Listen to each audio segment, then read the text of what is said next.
Hello everyone. It's a new year. Everything's still terrible. Still a big pandemic going on. A clown world that we're existing in. But I thought I'd get back into the swing of things and we get a video out. It's been too long. Let's turn this back to normal speed. Do apologise for the absence. My excuse would be that I had my appendix taken out in November. Appendicitis. Not a good time. It just didn't really feel like doing anything for quite some time. So I'm going to go over to 1v1 games that I've sourced here from my old pile of recorded games, and this one's played on Desert, and it's between myself and X8.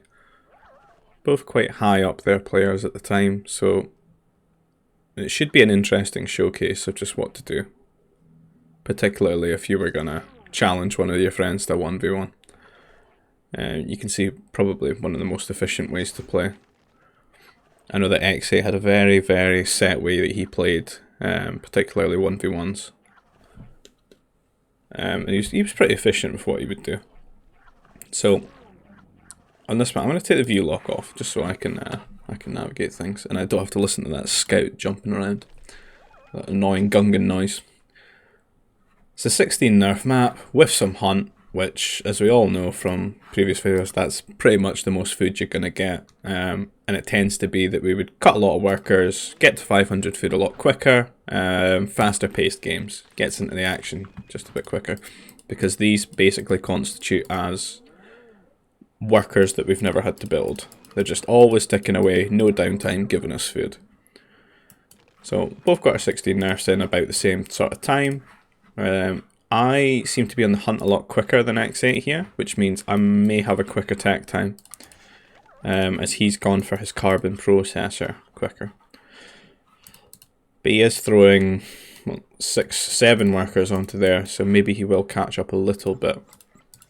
As you can see, we've just sort of tried to min-max, get the nurseries up while eating the hunt, and then we're going for the carbon processor. Which, if you can do this and you can pull it off, it is the best way to play it, and it will give you a faster tech time, really. Maybe the differences in like the carbon production would be pretty negligible, because you've always got these trees around you. And there's downtime here and there from moving all your workers to one location and then building something as well. So we're just going to lure over another dewback. I think there was about 3 dewbacks for each player. A bit of EOPs here. Some EOPs there. I don't know if anyone would really go for these in this type of map, because by the time that you would want to go for them, you're already T2, and all you're doing is opening yourself up to being exploited by trooper raids. You could, if you could get a good wall off, you could technically build your forward here, but if things go wrong, you're kind of pinned down, and you wouldn't have like your command centers to help you out, or worker pools or turrets that you would build to defend yourself here to help you out. If you were the aggressor, you could maybe pull it off and defend all of this. If you, like, forward turret, put 2 troop centers here, and then just rallied and kept your opponent pinned. If you had the faster tech time, you could probably put yourself in that kind of situation. But more often than not want to go for the EOPs. So troop centers down, on our way to T2, very quickly. We've only got about 18 workers. About to get ourselves housed as well. We'll need to get a nice little wall started. Power core coming down. X8 is in about the sort of same situation here. He's just a little bit behind. I imagine he's on his way to T2 as well. Yeah, he's a little bit behind us. Maybe about half the bar, or maybe a third of the bar behind us. But we have our power core up a lot quicker. We're lacking a little bit of carbon for the second troop center. You can see he's funneled all of his workers over here onto the carbon. He's got the 2 carbon processors, whereas we've got the 1. So we're cutting corners to sort of get the rush going quicker, whereas he's focusing more on the sort of stable economy, other than those workers just absolutely inting there, but I'm going for the same carbon pile. So we're T2, he's T2, our infrastructure's up a little bit quicker, but we've not really fired out the troopers quicker. So I'd say that the game's quite even, and we're fairly stable here. Getting motivator, he'll want to get his troop centre up, and then we'll both want to get some farms out as well so that we can properly sustain what we're doing. There's a little bit of like excess food that's sort of built up during the sort of transition period from T1 to T2, but that will start to run out and we won't be able to sustain just constantly making workers and troopers. So I'm a madman. Like, look, I stand by what I've said, whether I've taken this food or not, right? I suppose if I can get away with it, I'm going for it because I need a food processor. But still, like right now, I don't think I would go for that. So as such, I suppose I can run them away. Maybe. And I am scouting and I know I'm going to be the aggressor, but regardless, I think I'd rather just have the farms, so I could properly move my troopers around and not have to worry about it. It's actually kind of even. The distance, it's almost about the same, like his pile and my pile, which I don't normally see from these randomly generated maps. They usually screw one player over. A couple of troopers just kicking about here. We'd want to pool them.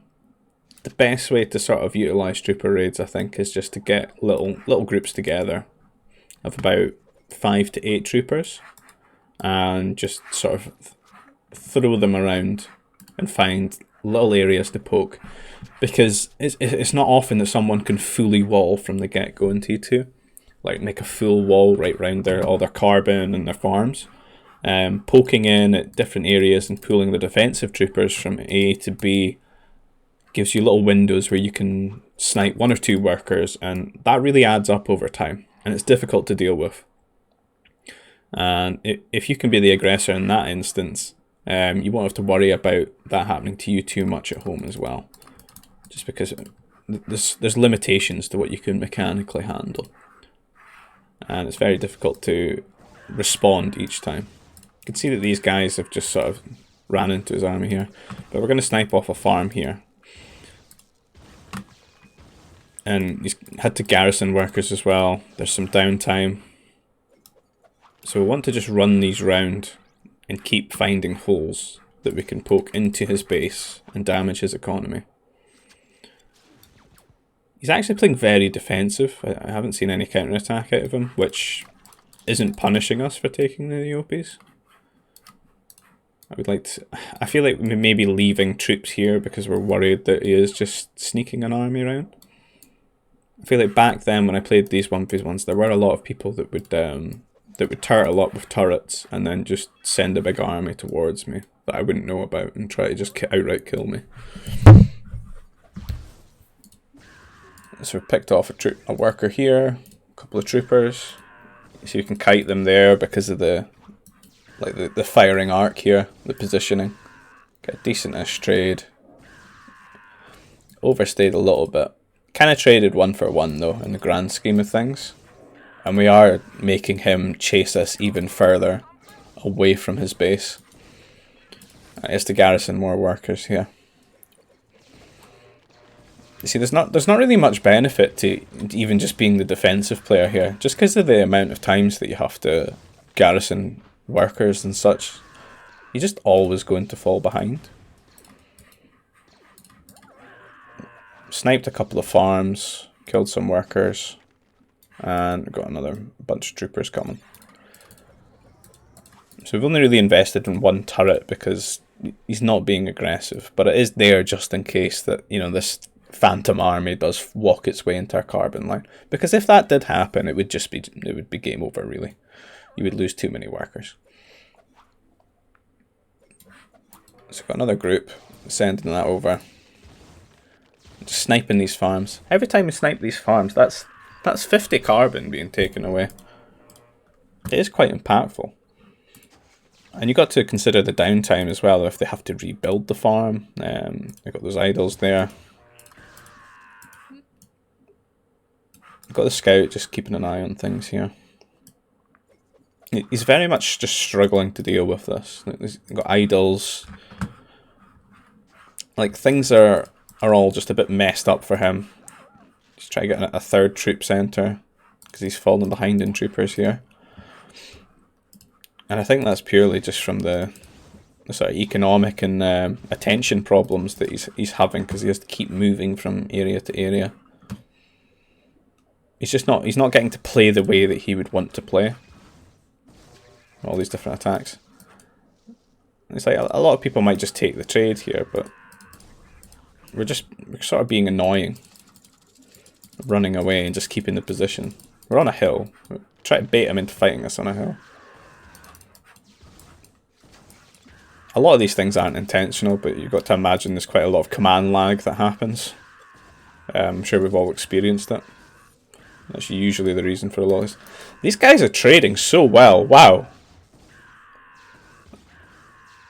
Even with workers running in front of them. That was an insane trade there. As you can see, we've thrown some more troopers into his base here, and we're just sniping off a couple of workers. We're at that sort of period where you would maybe transition into to T3. We've got a lot of farms up, a lot of food surplus building.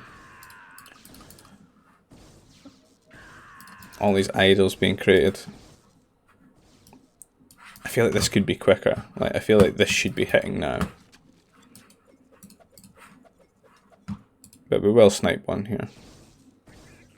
It's about 8 workers, I think, to one shot or 8 troopers to one shot a worker. Another worker goes down. Just chipping away. It looks like he's trying to get a counter-attack here. I mean, at this point, we've actually eaten all these Eopies. There are some really shitty spots behind our carb, though. Ideally, if you find yourself in this, you want to be putting prefab shelters in these spots and walling them out just to block troopers standing here, because the troopers will just stand here and they can do a lot of damage. There is a bit of a hole here as well that's been mined out by the greedy little glurgs, which is going to cost us 3 or 4 workers here. We're not responding. We are. He doesn't have any turrets while he's doing this, which is really bold. I think you would definitely want to have your 2 turrets. Right, he sat on the turret rather than going for the workers. That's a misplay. He should go for the workers, because they just sit here and they get smashed by the reinforcing troopers. Finding angles, killed more farms. The sort of end game to this, like the sort of killing blow, would be getting to T3. Because the way that this really ramps itself up is you're denying all this food income by killing all of these farms and taking workers off of farms, that you build up that surplus to 800 quicker, you get T3 quicker, and then you do the killing blow with either trooper, like heavy troopers, he's calling GG because I've hit T3, either heavy troopers or fighters or strike mechs, just sort of depending on what your economy can handle. Ideally you want to kind of mix them all together. You probably only go for the heavy troopers if you've got a lot of troopers, but sometimes it even feels like inting going for that, because the expenses are really quite high to get the heavy troopers on the go. So I've got another one here that we're going to go through as well. Cheeky rebels, double rebels. I like it. So desert, same again. That's just the map that we've decided is the most fun to play, and usually the most even as well. Less variables on it. Some instant Rontos, which are nice, which also on a hill will murder your workers. They become supercharged when they go down a hill. Eating the Ronto. Always do this before the Banthas if we can, because the food gather rate for hunt is just so much higher. And sometimes, you know, you might find 4 or 5 Banthas on these kind of 2 Bantha starts, which if you put them in a nursery and you can pull that off and not have idle workers or idle command center building workers, you know, that's good for you in the long run. You get a lot more food out of that. So scouting around, seeing what's going on, you can see that it's straight onto the Banthas instead. He's maybe not scouted his Rontos as quickly. He's getting his carbon processor up quite early as well. We're going for the nursery, we're going to house them, and we're going to eat the Rontos. Oh, so close to that fourth one there. That's a shame. I wonder if we'll find them. I don't feel like anyone would actually scout down that way. Maybe. Got quite most of the map scouted there. So, we should get a slight long-term advantage out of this. I don't know how long this takes to pay itself off, though. The 400 food as such. But we'll see. You can see he's still eating his banthas. He's not transitioned into his Rontos as of yet. We're getting a carbon processor. We're luring the second Ronto. We've actually upgraded the worker, just in case we encounter some shenanigans. It was probably done when there was a bit of downtime in the worker production. We'll get munching with that. That'll probably take us up to about 200-ish food. 250. We're going to need farms, or to get on these 3 EOPs. 3 EOPs would be nice. Oh, there's 4 of them. Nice. That's what. That's a better Ronto of food. Almost 500. 520? 520. Prefab shelter. Not much going on just now. It's ramping up.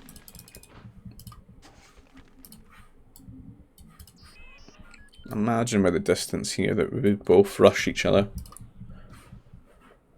Yeah, we're getting on the OPs. Both rush each other, rather than go for T3s. Don't like that prefab shelter. We could have put that in a walling position.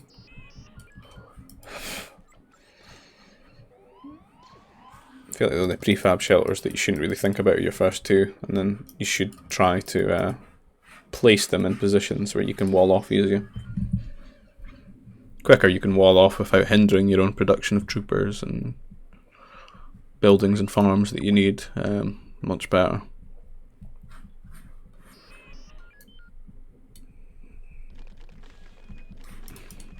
Food processor there. Still got to mine all these trees because he goes for these instant carbon processors. Managed to get ourselves housed. Or did we? No, it was just in time. So, firing our farms out a lot quicker than him. We've certainly had to, though, because he's been able to eat all these nerfs. We've got these EOPs. His are quite a bit forward. I did have this spot up here, actually. He is 6, but 2 are cut off by the cliff. That's fair enough. But you just wouldn't really transition into that, I don't think, if you were eating all these banthas. So it looks like he's finishing his Rontos, getting his farms down now. I feel like we would get a troop centre up a lot quicker than him, because he needs to spend his carbon now on this. He's got two workers that are like super idle there as well, causing him problems.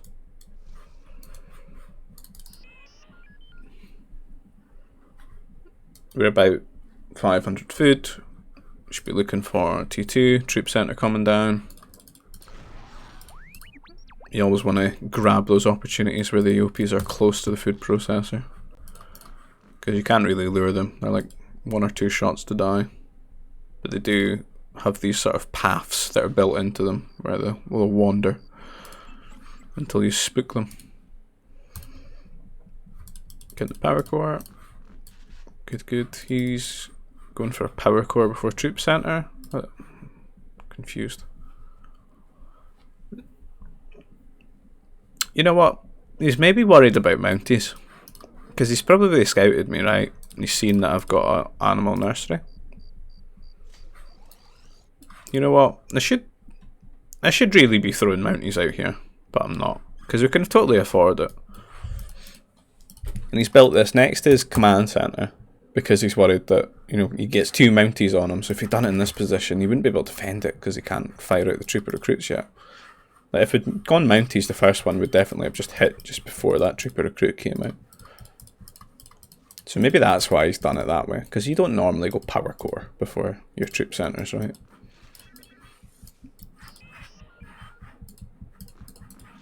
There's a very strange little wall off this.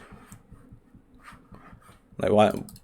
I feel like you would rather just wall here, and then you can farm in this area.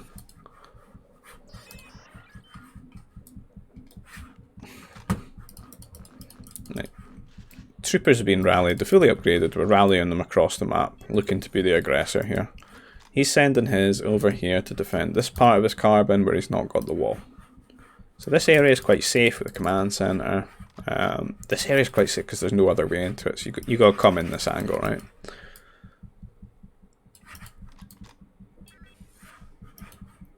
He's certainly got a trooper advantage at home with the defender's production advantage, but motivator coming out. We can get some extra farms, I think. This is such a lovely arc for one carbon processor, I must say. Look at that. Oh, efficiency. We're going to grab these troopers and look for a window into his base and see what we can do. But walk too far forward, they're going to die. This is a hill as well. But let's grab them together. Maybe slightly impatient. We're going to sneak past them here.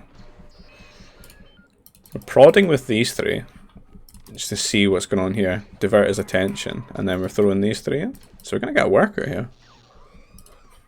And just think, if these had just sat here. So these have gotten 2 troopers and a worker. If they get a second worker, wow, yes. So they've out-traded. And they've gotten all that scouting intel. So we now know how this is built up. How it's walled, etc. What his numbers are for his troopers. And we're just prodding again. And he's garrisoning everything. Stopping them mining. These guys are going to collide with one another, but they are on patrols. They might ignore one another as well. I'm pretty sure he just pressed stop and caught them. Yeah, and the wonderful power of patrol. Maybe that wasn't a patrol. Maybe that was just a move. We've lost 5 for free there. Do have these boys waiting to do some prodding.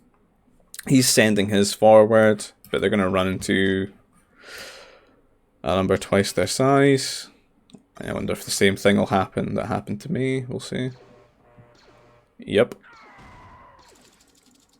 Intense play. He's only lost 2. So he can run these round and try and pull these away, but he doesn't actually have like a second attack coming from himself.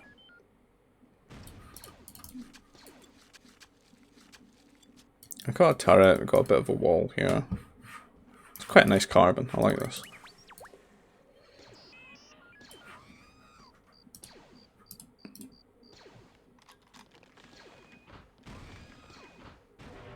He's just lost 2 workers from these 3 troopers. Just these tiny prods doing huge damage. Well, looks like he's going to manage to do the same to us here. Look at these. What are these boys doing? Terrible pathing from the workers there. Big attack coming towards him. He's got about the same amount of troopers though. They're going to collide in his farms. That attack's petered out.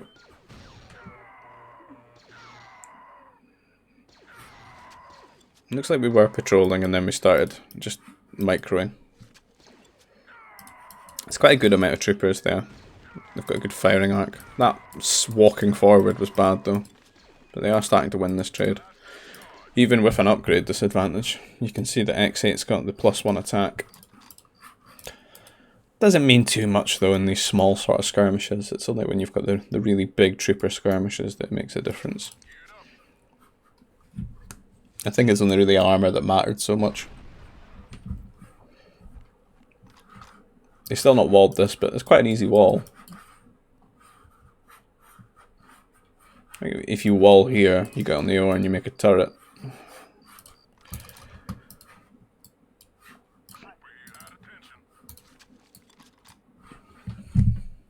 It's a little bit of downtime from both here.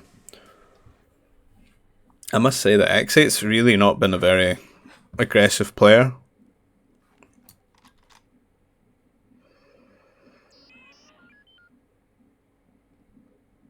Very defensive in his play.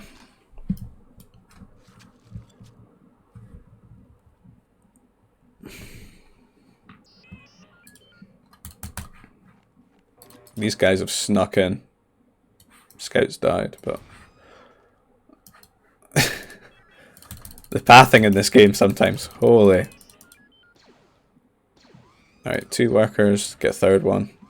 Yeah, if they just run in. In fact, it's probably worth more keeping these alive. Pulling his troopers away. Oh, nice trade here as well.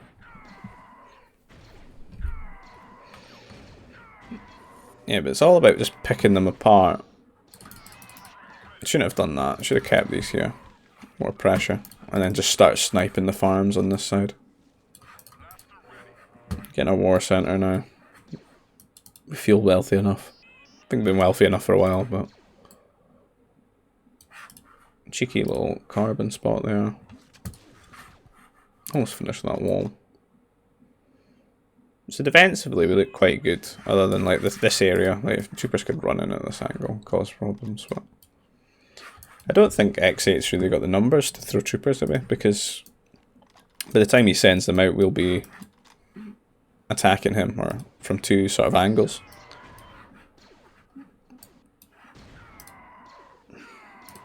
He's just losing troopers for free here, which is really going to ramp up his inability to deal with these raids. I like to see the farms being sniped, but we don't seem to be going for that this time. I think we just try to go for the jugular here. I mean, he doesn't have these turrets again, which I don't know what he's saving the ore for, because he's not going T3 anytime soon. There's a farm going down. Still got these troopers here. His are pinned in that position. He has managed to get sneak a couple across, catching all the workers that have just been assigned to Nova. And he's cleaned up this army, but in the process, a lot of workers going down off his carbon.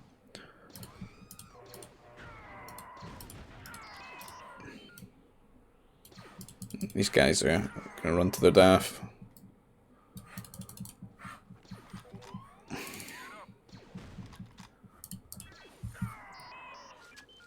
Now, trooper count sort of dwindled a bit. I think there's been a bit of a lapse in my own production there. Thrown down a 3rd troop centre though, so decided we are all about the T2 and the troopers rather than going T3, because there is an opportunity to just like rush T3 here, which I don't even think would be a bad thing. You just throw down a spaceport and you sell for the Nova and you go. I think there's maybe more of a chance that the game evens out though if we go T3, because I think he would manage to throw out T3 as well in the same sort of manner. He does have a lot of farms, but if we meet him trooper to trooper still, I think he will struggle. So you've got 2 quite large groups about to collide in the centre of the map, and this sneak attack is going to walk its way into his carbon as well. I got the first shots off there and he's lost 5 for 2. 6 for 2. And then these guys are sneaking in. He's getting wise to it. I do think he should have just had at least one turret. These guys are pushing forward. On patrol. I think we're going T3 now. That's a little bit unfortunate placement. Walling in the troopers. It looks like I'm pulling the troopers home, which to me I could only assume that it would be going for heavy troopers, which does feed in nicely to the fact that we've gone for 3 troop centres as well. We've got the upgrades. It's been kind of a long T2. Killing that prefab shelter. You can see I'm making them out of all 3 as well. A little bit of lack of food though, in Nova for the upgrades. Might have to get on this spaceport. That is quite a surplus though that we've built up with that extra troop centre. He wants to trade with us now. He's just calling GG.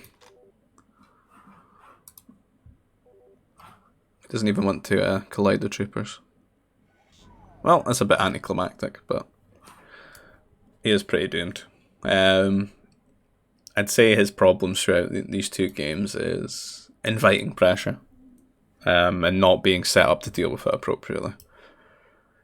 It's all just snowballed out of control for him. He's lost too much dealing with it. And I would honestly say, like, just a lack of turrets that he could afford. He could absolutely afford. Would make it so much easier for him to do that, and to feel safe doing his own counterattacks, and making things a lot more complicated for me in the long run. But anyway, I'll leave it there, guys. Like, comment, subscribe. Anything you want to see from the channel, leave a comment. I will consider it. Hope you're all doing well, and I'll see you in the next one. Ciao.